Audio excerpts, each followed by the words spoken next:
Kathleen McGiveron, and today we're going to be talking about how to clean up after your oil paints. So how to clean your brushes after you're done oil painting or doing an oil painting session. This might be a big wonder, especially if you're transitioning from a water-based medium like watercolor paints or acrylic paints, where it's pretty straightforward. You're washing it under the sink. But what do you do if you have oil paints? So I'm going to dive in on how to clean your paintbrushes after you're done oil painting, so that way, one, it's a lot safer and less toxic, and number two, that you're going to ensure the longevity of your brushes, and so that way they're good to use over many, many years. So let's dive in on this episode and let's get inspired.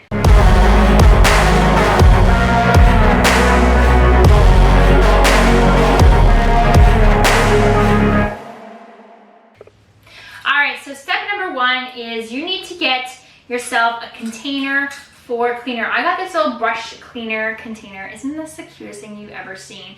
I have it at a hobby store, but they've come out online. There's probably way better ones than this one. But essentially the lid comes off, and it's going to have inside a spot to clean your brushes. So I'm going to carefully lift this out. So there's like an insert in here, and you can see it's like has holes on it. So that way it'll sit inside and you'll scrub your brushes against that. And then it's also not touching the bottom. So there's actually, there's a good seal on this lid, so that way you're gonna shut it properly so you're not having fumes come out. There we go. But there's a little space between the bottom and the top where that insert is. So that way all your sediments, you clean it, so when you open your container it looks nice and clear, and then you're gonna scrub, rinse, and then it'll look mucky and murky, and then because all the oil came off, and then it eventually over the night it's gonna all settle into the bottom, so that way it's nice and clean, and when you open up your container again you'll be like, wow, it's clear again, look at that, it's amazing. So that is step number one, is to get yourself a little container. Now I'm going to have different containers and all the things I talk about in this episode. I'm going to link to those resources and those resources, those products that you can buy. I'll link to them in the description below in this video.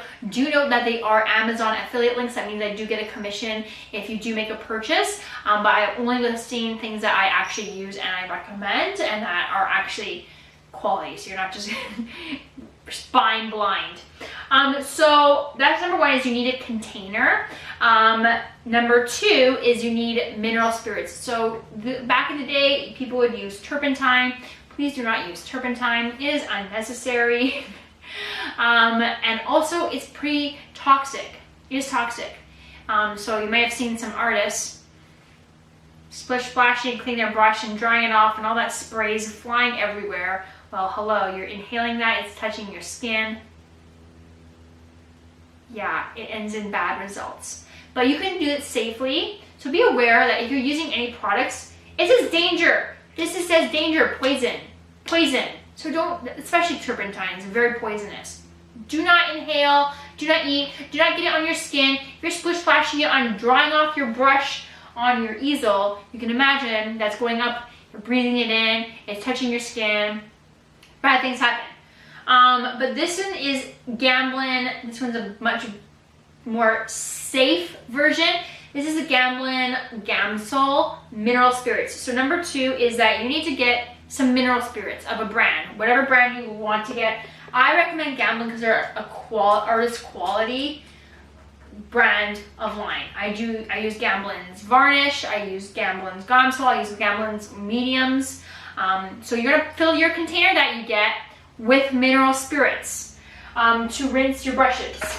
That is what's going to take the oil off the brush initially. So this one says Gamblin's, this is called Gamsol, the standard for studio safety, 100% pure odorless mineral spirits. Even though it's still odorless, even though it's still standard for studio safety, it still says poison danger. I will read to you why. So Gamsol is an odorless mineral spirit of the highest purity, having been refined to remove all aromatic components. Gamsol is used to thin oil colors and painting mediums to clean brushes and for general studio cleanup.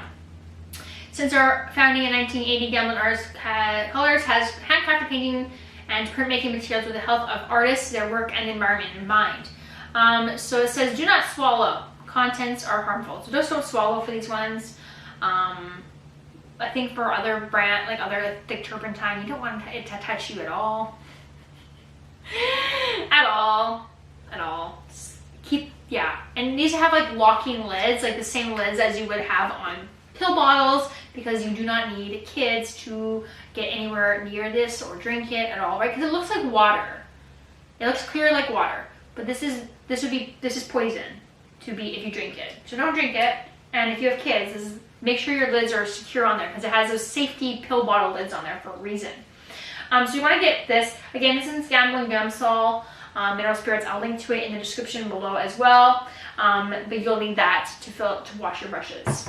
All right, so before I continue, my question for you is, what struggle do you encounter when it comes to painting in oil paints, or what struggle do you come with when you are finding that you're cleaning your brushes or cleaning up? In general, what struggle are you encountering when it comes to oil painting? Let me know in the description below, in the comments, not in the description, but in the comments below the video, so that way I can answer you personally. You can collaborate with the other artists and also learn from each other that way. All right, so now that you're done, number one, filling up, well, number one is to get your container, and then number two is to fill it with your Gamsol mineral spirits. Your next step is to take your dirty brush. I need a brush. Your dirty brush. Mine's not dirty, it's just stained blue because I was using blue.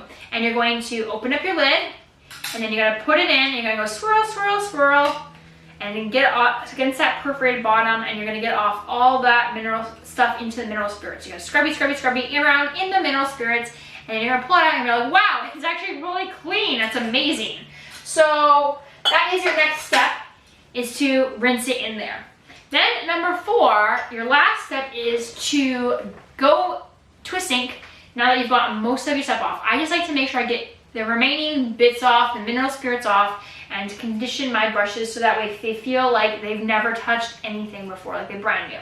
So then I go inside and I get my General Pencil Company, the Masters paintbrush cleaner and preserver. This one's a hand soap bar. I also use it on my brushes. But they have an actual brush cleaner one. They didn't have it when I was at the store. That's why I have the hand soap one, which I just go like this. But there's an actual one that's proper.